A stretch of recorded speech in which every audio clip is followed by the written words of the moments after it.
Hey, welcome everyone, ladies and gentlemen. Gather round. Gather round. Get that going. Boom. Boom, boom, boom.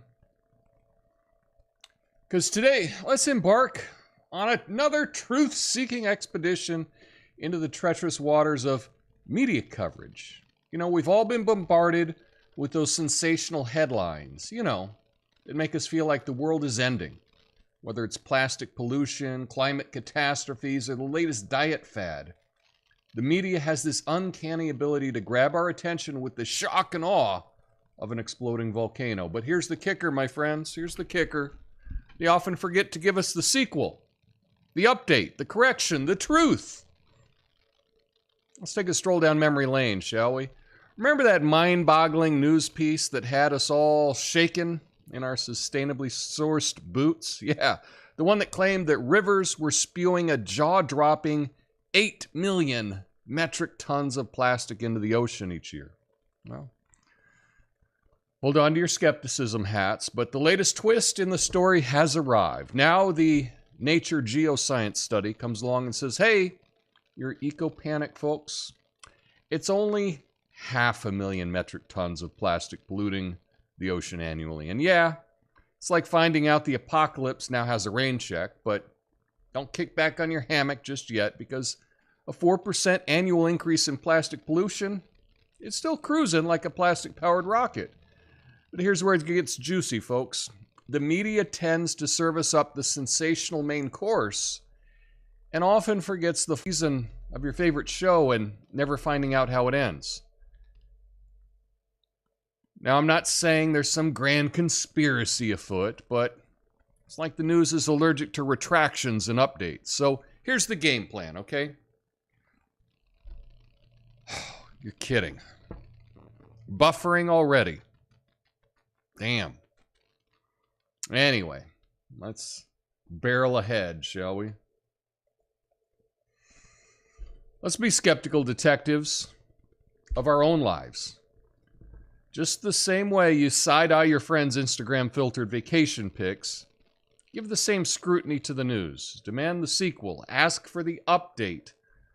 Don't settle for a one-sided story. It's like being the director of your own reality show. Make sure you're getting the full picture and not just the teaser. So let's raise a glass, preferably filled with locally sourced artisanal coffee, to skepticism. Yeah. Let's nod an acknowledgement to this new study, but let's also keep one eye peeled for the rest of the story. Because in a world where the media loves to serve up the sensational, being informed means digging a little deeper and demanding the whole enchilada of truth. And remember, the update is just as important as the original tale. My name's Tom Coffey. This is the Coffee and Nuance Show, the best damn censored commentary and news show live right now. Flame on.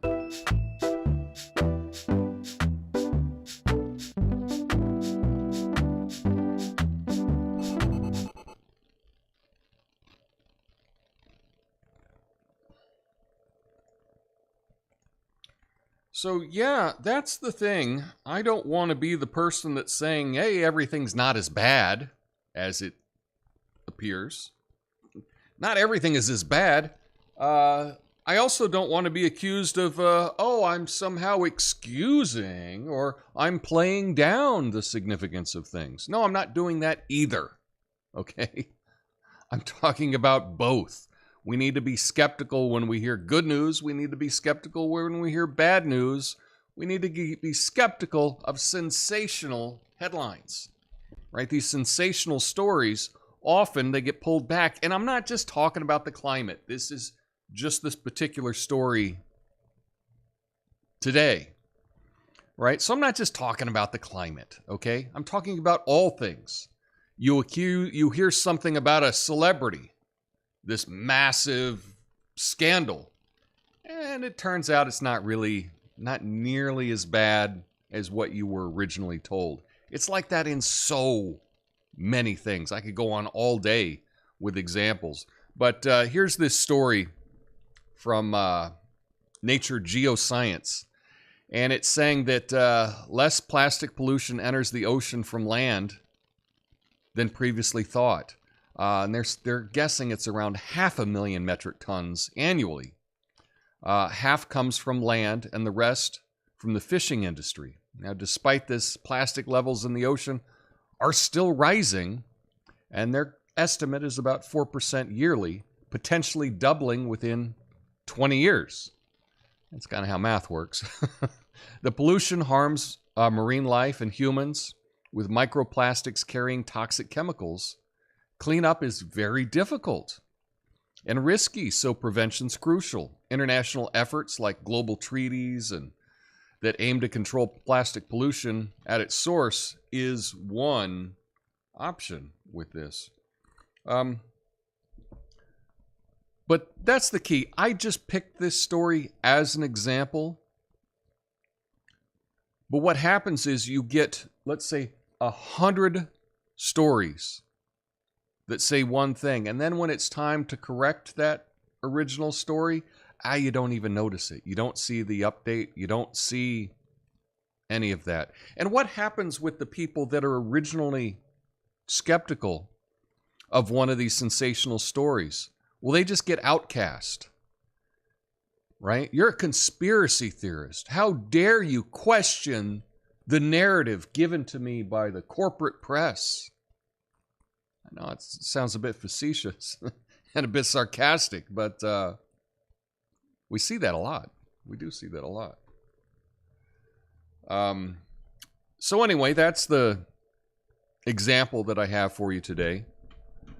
Good news, right? Probably all of the cutting up the little 6-pack plastic rings probably isn't as big a deal as they made it out to be.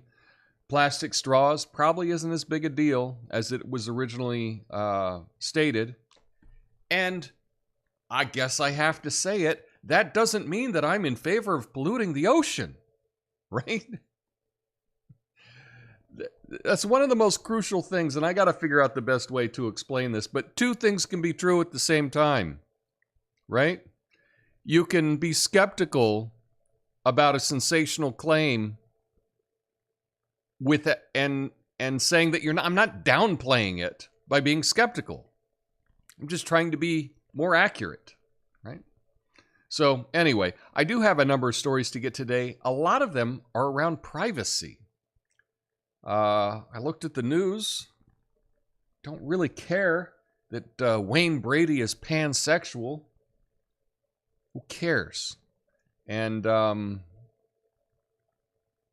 you know, there's a number of stories in politics. None of them really interested me today. So I do just have a couple of privacy things to get to that caught my eye. So first up, everyone's favorite video conferencing app, Zoom.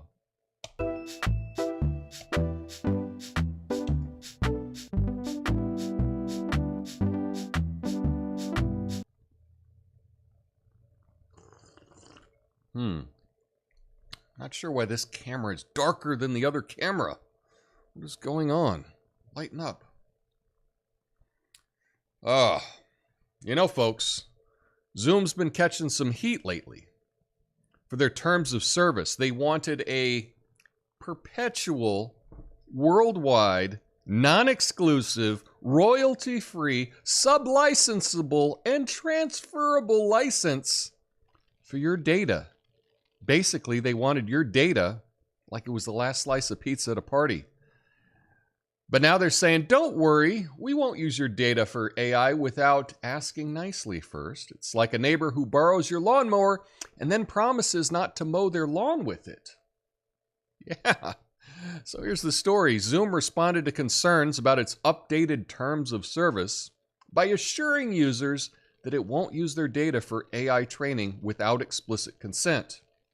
The terms had sparked worry due to broad data usage license. Users can now opt out of data sharing, but critics remain concerned. The situation reflects wider apprehensions about data privacy and AI. Experts call for more transparency, public discussion, and regulations surrounding AI integration in products. The incident highlights the need for better data privacy protection in the AI era. Well, I'm not just concerned about the AI era. When I hear AI, artificial intelligence, right, the robots, when I hear that Zoom has the potential of using our conversations, it means that they're listening to our conversations, right? I don't like the sound of that. I know me, I speak with a counselor twice a month, a psychologist. I do that, right? That's an important thing in my life. I talk to a psychologist about things in my life, how to make them better. For me, talk therapy is a very good thing. And guess what? Since COVID, we have done our meetings via Zoom. And I didn't even really think about it. But the fact that Zoom could be using all of our conversations, could be recording them all, could be using them all for AI training or anything else, I don't like the sound of that. I mean, the things that you talk about with your counselor, those are kind of the big deal, right? That's the big deal that you talk about. And imagine if you also, you're doing your business and this company is listening to all your business. Yeah. Now they're saying, oh, well, we can use it and give you a summary of your meeting, things like that. We're adding value to you. I don't want you listening to my business meeting. I don't want you listening to my talk with my counselor. I don't want that at all. And it's really made me reconsider using Zoom at all. Now, am I just looking at the headline? Am I just looking at the original thing? Will I have a follow-up? I guess I'll have to. Because privacy begins with yourself, right? And so if I'm saying that this is an important thing to me, I'm going to have to follow up and find out and make sure that I haven't given Zoom access to all of this. If I haven't approved it, I got to check my privacy settings, and I will give you an update when I find that out. So anyway, got one more scary thing, and it also involves Zoom.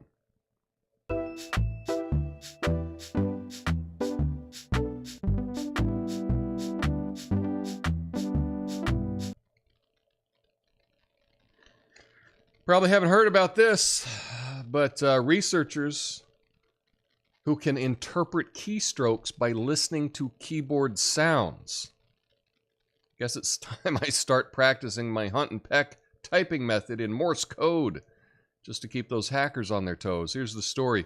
Researchers achieved over 90% accuracy in remotely interpreting keystrokes by recording keyboard sounds and using deep learning.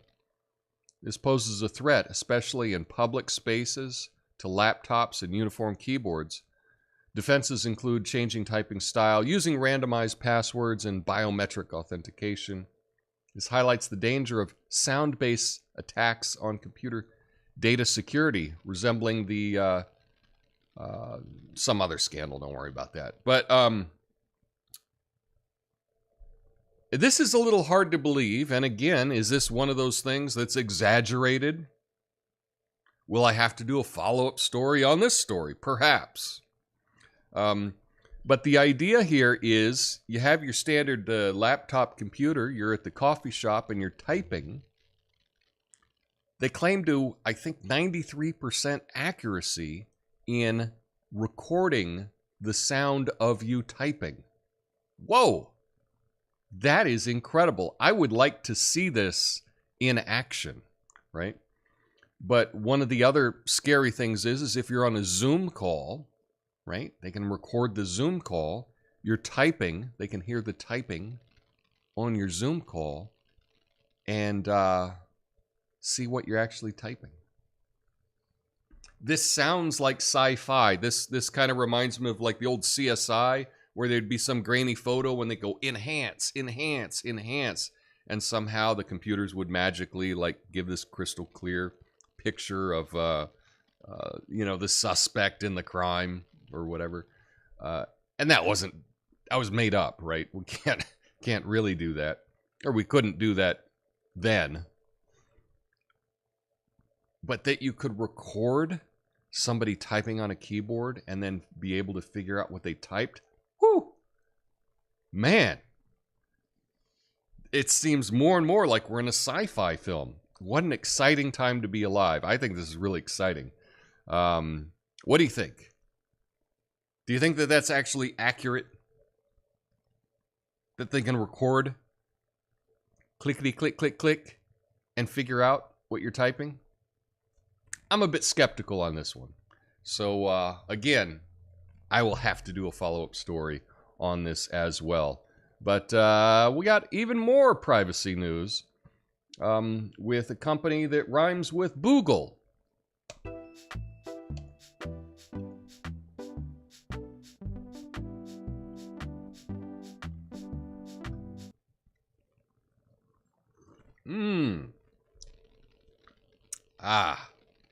Good coffee today. You know, folks, Google's been caught tracking people's internet activity even when they're incognito. I mean, they've been sticking to us closer than that one friend that mysteriously shows up at all the same parties. But hey, don't worry. Google's defense is rock solid. They claim they told us. So here's the story. A U.S. judge has rejected Google's bid to dismiss a lawsuit accusing it of secretly tracking users' internet activity without explicit consent. The judge ruled that Google didn't clearly inform users about data collection. The lawsuit claims Google gathered personal information through tools like cookies, even during private browsing. The judge noted Google's statements implying limits on data collection.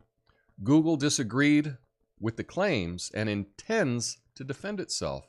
The lawsuit, covering users since June 2016, seeks $5,000 in damages per user for violating privacy laws. Well, I would like to get in on that lawsuit. Yeah. I have used incognito mode. The idea behind incognito mode is that your searches in incognito mode won't be tied to your regular account. Right? And there's some good reason for this, right? Let's say you are living with your girlfriend and you want to search engagement rings, right? Well, you don't want to search engagement rings on, your shared computer, because it could show up in the search results, right? It can come up and it just starts suggesting, oh, have you thought about this ring? Have you thought about this ring? If you want to keep that a secret, right? So you might go in incognito mode, which is not supposed to track what you do. Well, it may not give away that you're searching for an engagement ring. However, Google is still collecting all that data and they are linking it to you. Yeah. So everything that they claimed that they were doing was a bunch of nonsense. Does this surprise anyone at all? Not me, but it's just another... It's like we don't have privacy in 2023. And, yeah. I don't even know what the best practices are. That's something that I've got to look out for. If you have any ideas, let me know in the comments. Again, I'll go through all your comments in the after show. All your comments, the hundreds of comments that are over there on Rumble right now and on YouTube. So leave your comments, stick around for the after show. I got one more story. We need some good news. Let's have some good news. That's not the button I wanted. There we go.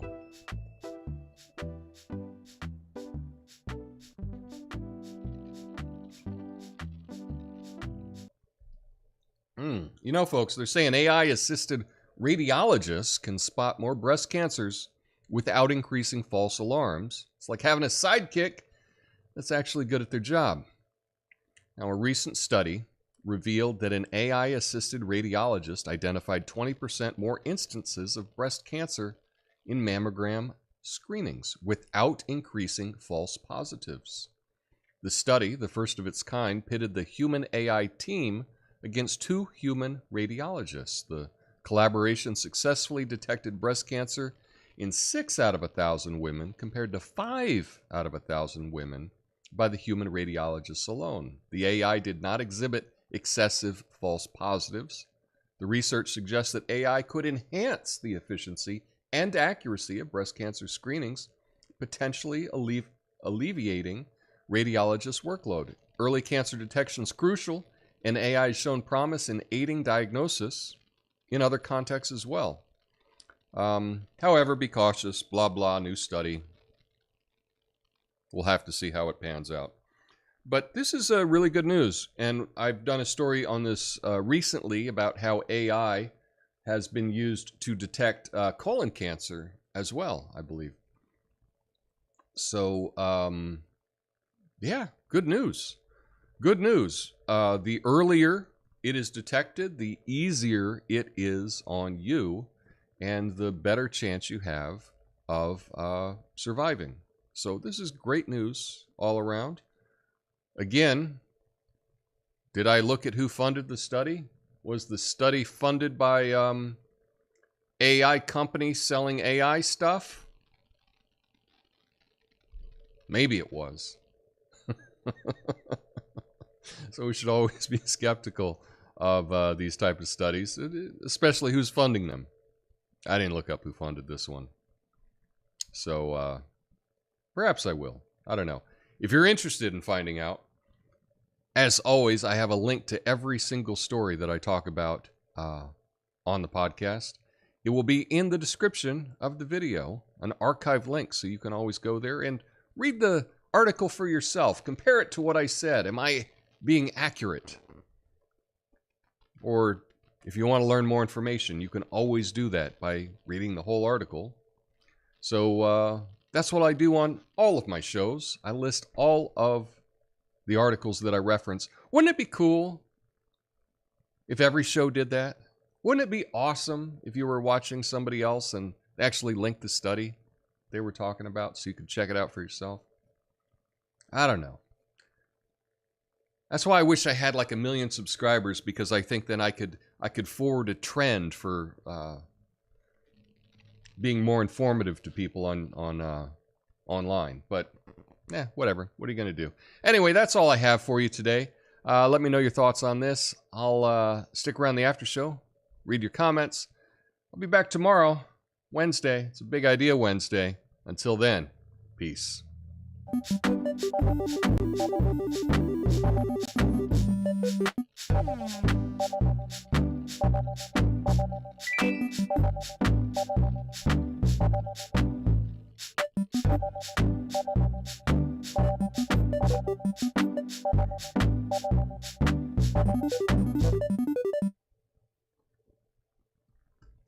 Boom. Well, Douggo's over on Rumble. Thanks for saying hi, Doug. Good to see you. Lots of people. Lucid Moments, Natasha, Arya. Hey, what's up? Glad you're here today. Let's see. I love truth with my enchiladas. I do too. And I like the...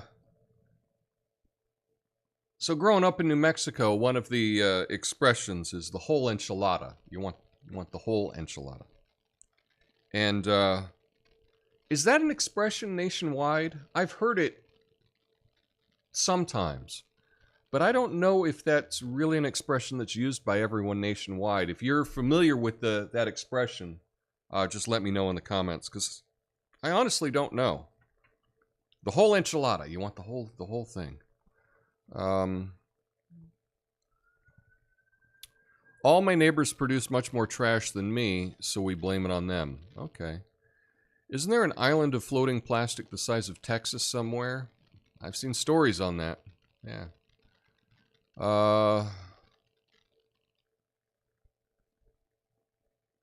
I've read where someone is cleaning up that plastic island and ecosystems have adapted to use it like a reef.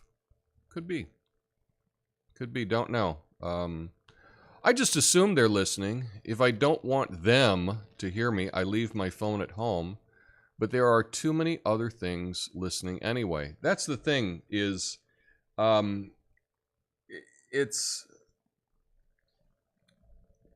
when there's an overload of, if you feel like everywhere you go, you're being listened to, that's like demoralization. They've just beaten you down so much that you don't fight back, right? Natasha says, I think the Keystroke story is bogus, practicing my skeptical skills. They're just trying to make us paranoid. I'm a bit skeptical of the Keystroke story as well. To me, that seems impossible. However, on the other side, all this stuff that AI can do right now, I find unbelievable as well. Like, I find that equally as incredible. Like the AI art and the different things that you can use AI for.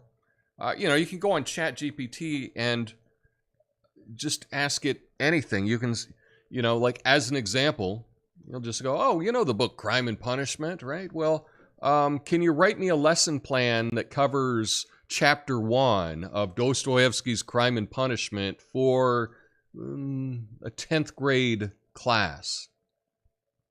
And it will do it. That's just like the mind-boggling stuff that's happening right now with AI. So it's possible. It's possible that they know what you're typing with keystrokes. It really is. But I am skeptical about it. We'll just have to see. Change the diet can eliminate cancer, but cancer's big business, so they don't want people to know that information. It really is incredible, just the lack of information. The example that I would have for this is just on the topic of vitamin D, right? I was shocked when I learned that about 20% of Americans have a vitamin D deficiency. Vitamin D is one of the most important things that you can do for your immune health, right? You can buy vitamin D at Dollar Tree. There's no excuse for anyone in this country to be vitamin D deficient. And yet, like 20% of Americans are vitamin D deficient. This information is out there, but there's just not a push.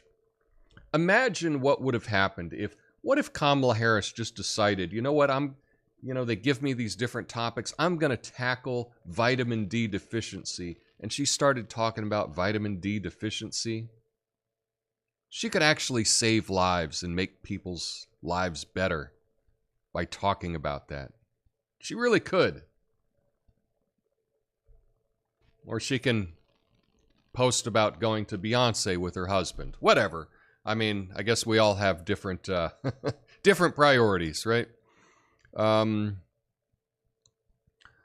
been giving free breast exams since 1987. Tom, what is the location from which you are releasing the drone during the outro? That drone is at Gabriel. That's Gabriel Park, way out in northwest Portland. It's a beautiful park out there. Now you can't see it because if I'd let it go up, you could have seen it. But there's tennis courts and like a softball field and some skateboarding area there as well. It's a really big park. But that's where that is. Crime and Punishment was very interesting. Yeah, probably one of the best books ever written, in my opinion. But again, it's not like I've read like 100,000 books, right? So I'm just saying of the ones that I've read. I bet vitamin D deficient number is actually much higher. More like 20% are not deficient, but 80% are. Well, actually, it is different in different groups. And this is one of the things that I learned. I can't believe I didn't know this my whole life. But often there's like an inverse correlation between how dark your skin is and how easily your body is able to use the sun to create vitamin D.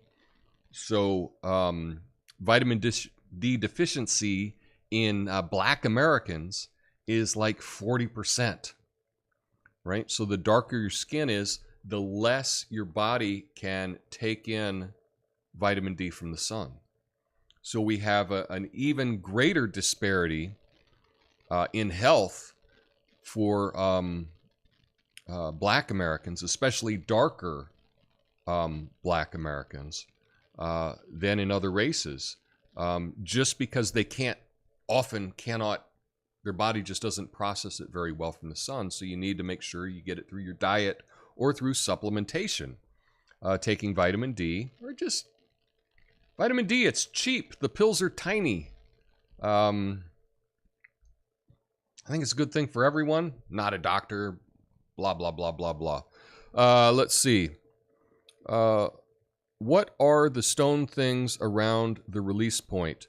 Oh, at the end, the goodbye video, that is like a big sundial, I think, where I released the drone from. Like, so there's a big kind of sundial on top of this hill. That's what it is. La Harris. She comes and goes. She comes and goes. Oh, that is funny. I can imagine singing that song with her name. I'm storing up on vitamin D to get me through the winter. Yeah, the thing is with vitamin D, right? You go to Costco, you can get like a year's supply of vitamin D, high quality vitamin D, tiny pills. But you can get like a year's supply for under $20. Yeah, totally. It could be a lot less than that. I can't remember. But yeah, I encourage vitamin D for anyone. Anyway, that's all I have for you today. Hope you have a beautiful one. And I'll be back mañana. Here you can see the outro from Gabriel Park, Northwest Portland. See you tomorrow. Peace.